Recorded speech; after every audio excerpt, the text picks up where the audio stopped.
MCR Pure Cotton Club, formals and casual shirts.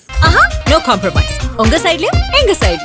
It's a GT promise. GT Holidays, South India's #1 travel brand. குறைந்த விலை நிறைந்த தரம் தங்கள் தேவைகள் அனைத்தும் ஒரே இடத்தில் ஜெயச்சந்திரன்.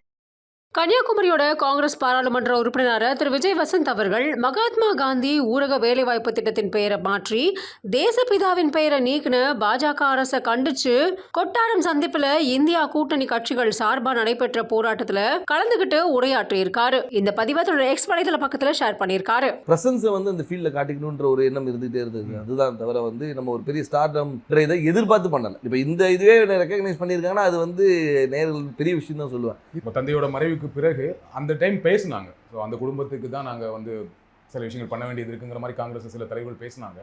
ஸோ எளிமையாக நடந்துருச்சு அவங்களுக்கு இந்த சீட் வந்தது இல்லை அப்படின்னு நம்ம சொல்ல முடியாது. ஏன்னா அதாவது அப்பாவோடைய தொண்டு காங்கிரஸ் கட்சிக்கு பார்த்தீங்கன்னா ஈடு கொடுக்க முடியாத ஒரு கட்சிக்கு மட்டும் இல்லை, மக்களுக்கும் சரி, சமுதாயத்துக்கும் சரி, அதே மாதிரி வியாபாரிகளுக்கும் சரி.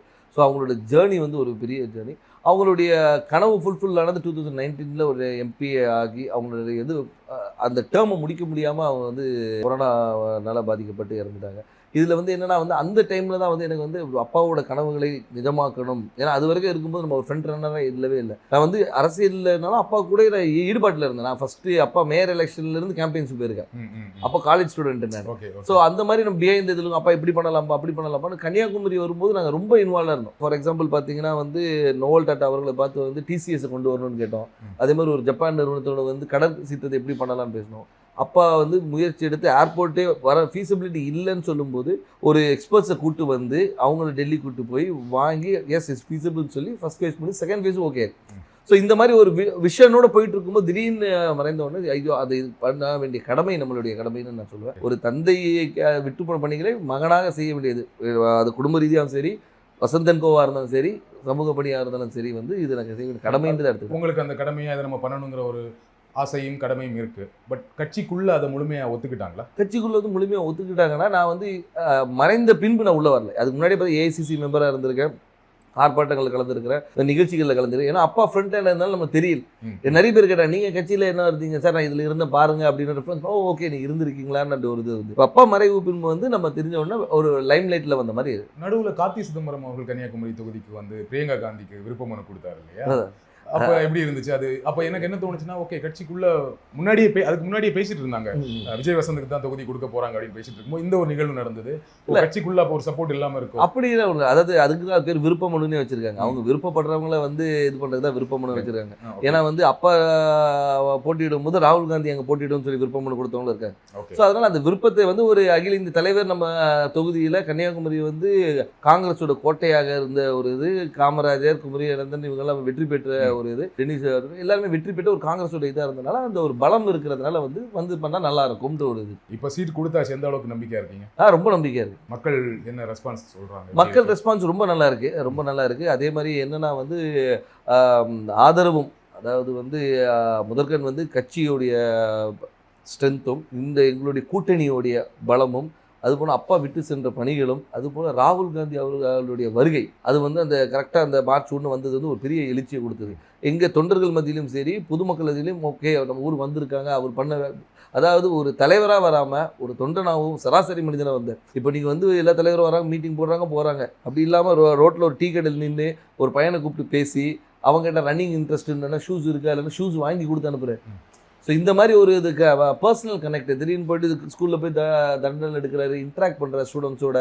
அதே மாதிரி பார்த்தா இதுக்கு முந்தின இதில் பார்த்தா நெசவாளிகளும் சரி, விவசாயிகள் இன்ட்ராக்ஷன், மீனவர், அந்த மாதிரி எல்லாரோட கனெக்ட் பண்ணும்போது நம்மளோட ஒருத்தர் அவர் அப்படின்ற ஒரு அஃபினிட்டி வருது. அது போக மட்டும் இல்லாமல் இப்போ ஆளுகின்ற பிஜேபி அரசு மீது உள்ள எதிர்ப்பும் அதிருப்தியும் கூட ஒரு பெரிய பலமாக இருக்கும். கன்னியாகுமரியில் பிஜேபிக்கு கொஞ்சம் ஸ்ட்ராங் இல்லையா? பொன்னார் அவர்கள் ரொம்ப ஸ்ட்ராங்கான கேண்டிடேட் தான் இல்லையா? அதை மறக்க முடியாது. கண்டிப்பாக அதை நம்ம மறுக்க முடியாது. நம்ம அதாவது பிஜேபி தரப்பில் திரு பொன் ராதாகிருஷ்ணன் அவர்கள் ஒரு 2 முறை எம்பியாக இருந்தவர் தான், ஒரு பெரிய வேட்பாளர். ஆனாலும் எங்களுடைய கூட்டணி, அதாவது எங்கள் திமுக சார்ந்த கூட்டணி மிக பலமான கூட்டணி சொல்லலாம். அது திமுக மட்டும் இல்லாமல் எங்களை சார்ந்து இருந்த மதிமுக, அதுக்கு ஒரு விடுதலை சிறுத்தைகள், அதுக்கு ஒரு முஸ்லீம் லீக், அதுக்கப்புறம் மனிதநேய மக்கள் கட்சி, இது எல்லாமே பார்த்திங்கன்னா எங்களுடைய ஒவ்வொரு பேஸையும் கவர் பண்ணுது. அதாவது ஒரு முஸ்லீம்ஸ் கவர் பண்ணுறது, திமுகவோட ஸ்ட்ராங் ஹோல்டு, மதிமுகவோட ஸ்ட்ராங் ஹோல்டு, அந்த மாதிரி வந்து எல்லா பாக்கெட்டும் கவர் பண்ணி எங்களோட ஸ்ட்ரென்த்தை வந்து நான் இன்னும் மொபிலைஸ் பண்ணி வச்சுருக்கோம். ஸோ இப்போ பார்த்தீங்கன்னா வந்து இது வந்து எங்களோட ஷுவர் ஷாட் விக்ட்ரின்னு சொல்லணும். ஸோ உங்கள் கூட்டணியோட ரொம்ப ஸ்ட்ராங்காக இருக்குது, அந்த கூட்டணியை ஒரு பெரிய வெற்றி தேடித்தரும்னு சொல்கிறீங்க. கண்டிப்பாக. திரு வசந்தகுமார் அவர்களுக்கு கன்னியாகுமரி தொகுதி மக்கள் வாக்களித்தாங்க. ஏன் விஜய் வசந்த் அவர்களுக்கு வாக்களிக்கணும்? ஏன் உங்களுக்கு வாக்களிக்கணும்? அதான் வசந்தகுமார் அவர்களுக்கு வாக்களித்தனால விஜய் வசந்துக்கு வாக்களிக்கணும்னு நான் சொல்ல வரல. ஆனால் ஒரு காங்கிரஸ் வேட்பாளராகவும் அதே மட்டுமல்ல வசந்தகுமார் அவர்கள் வந்து இந்த மக்களுக்கும் கன்னியாகுமரி மக்களுக்கும் பல துண்டுகளை செஞ்சுருக்காங்க. அது விட்டு போன பணிகளை வந்து அவர் மகன் செய்வார் என்ற ஒரு நம்பிக்கை அவங்களுக்கு இருக்குது. அது மட்டும் இல்லாமல் வந்து நான் வந்து ஒரு வாரிசாக வந்து நேராக போயிட்டு வந்து நான் நேராக டெல்லியில் இங்கேயும் போய் வரல. அடுத்த நாளே மக்களை சந்தித்தேன், மக்களோட இருந்தேன், எல்லா நிகழ்ச்சிகளை கலந்து கொண்டு எல்லாரோட நிறை குறைகளை கேட்டுட்ருக்கோம், மக்களாக இருந்தோம். அது ஏன்னா எடுத்தவொன்னே அக்செப்ட் பண்ணிக்க மாட்டாங்க. கேட்குற கேள்விக்கு தான் சொல்கிறேன், அதை அக்செப்ட் பண்ண வைக்கிறதுக்கு நான் ஒர்க் பண்ணேன். ஸோ அதனால் வந்து அப்பாவுடைய இடத்தை வந்து மகன் வந்து நிரப்பார் என்ற நம்பிக்கையை அவங்களுக்கு கொடுத்தேன். அந்த நம்பிக்கையை வந்து எல்லார் மேலேயும் பெருசாகவே இருக்குது.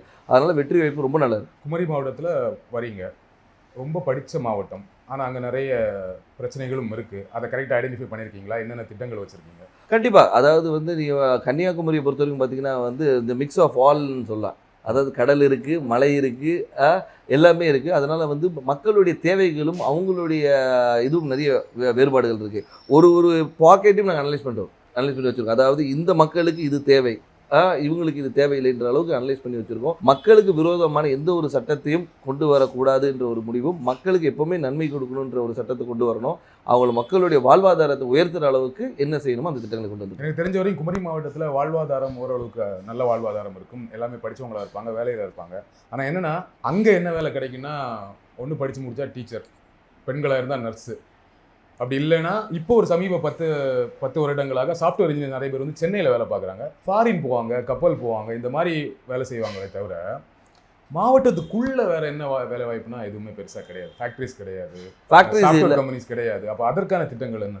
அதற்கான திட்டங்கள் நிறைய கொண்டு வர திட்டங்கள் நிறைய இருக்குது. ஏன்னு சொல்லிங்கன்னா வந்து நீங்கள் சொல்கிற ரிக்குவயர்மெண்ட்ஸ் மட்டும் பார்த்தீங்கன்னா வக்கீல்களும் நிறைய இருக்குது, டாக்டர்ஸ் நிறைய இருக்கிறாங்க. நீங்கள் சொன்ன அது நர்ஸ் டாக்டர்ஸ். அது மட்டும் இல்லாமல் வந்து லிட்ரஸி ரேட் அதிகம் இருக்கிறதுனால வந்து இவங்க பல இடங்களில் ஸ்ப்ரெட் பண்ணியிருக்கிறாங்க. ஸோ அது மாதிரி தொழிற்சாலைகளை கொண்டு வரது வந்து ஒரு சில பாக்கெட்டில் கொண்டு வரலாம். நீங்கள் பார்த்தீங்கன்னா தொழிற்சாலைகள் வந்து ஒரு இடத்துல அதே மாதிரி கடற்புற கதை வந்து டெவலப் பண்ணுறது என்னென்ன கொண்டு வரணும். ஸோ தொழிற்சாலை கொண்டு வருது. அதனால வந்து ஒவ்வொரு ஊர் இப்போ பார்த்தீங்கன்னா ரப்பர் ஃபேக்ட்ரி இருக்காங்க, ரப்பர் ஃபேக்ட்ரியை வந்து நம்ம டெவலப் பண்ணலாம். ஸோ வந்து அது மாதிரி தொழிற்சாலை நிறைய இருக்குது. அதே மாதிரி வேலைவாய்ப்பு திட்டங்களும் நிறைய கொண்டு வரலாம். நம்ம என்னென்னா நம்ம மக்கள் என்னென்னா இங்கே இருக்கிற மக்கள் எல்லாமே பாதி பேர் வெளியே தான் இருக்கிறாங்க. இப்போ இந்த கொரோனால தான் நமக்கு தெரிஞ்சு பாதி பேர் ஊரில் இருக்கும். இவ்வளோ பேர் வந்து நம்ம ஊரை சார்ந்தவங்க இந்த Tamil Nadu. MCR Pure Cotton Club, formals and casual shirts. Aha, no compromise. உங்க சைடுலயும் எங்க சைடுலயும். It's a GT promise. GT Holidays, South India's #1 travel brand. குறைந்த விலை, நிறைந்த தரம், தங்கள் தேவைகள் அனைத்தும் ஒரே இடத்தில். ஜெயச்சந்திரன்.